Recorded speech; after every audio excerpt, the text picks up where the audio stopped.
وګو ملګرو السلام علیکم، روغ جوړ او خوشاله اوسئ. علي حیدر سلطان خیل یم. ملګرو نن درته د شاتو د مچو یو ارزانه او اسانه طریقه درښایم.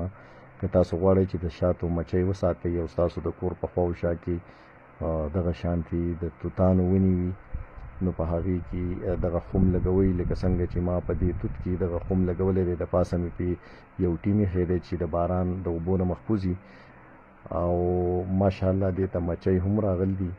نو که ستاسو سره دغه شان ځایونه وي نو په هغې کې دا خمان ولګوئ، شا طرف نه پسې برغولی یا داسې سرپوښ یې کلک کوي چې بیا دې هغه سړی راکوله وهي او ګبین ترې راخلي. خو ګبین به پوره نه راخلئ، لږ به راخلئ، ولې که تاسو ټول ګبین راواخلئ نو بیا هغه مچۍ ځي او ځای خوشی کوي. او بل دویمه خبره دا ده چې دې ته لاندې یو سوری دویم هم پکار وي په سنټر کې، د دې په منځ کې چې کومه کچره په دې کې وي نو هغه دې په هغې باندې غورځېږي، خو هغه سوری به لږ ورکوټی کوئ. ډېره مننه.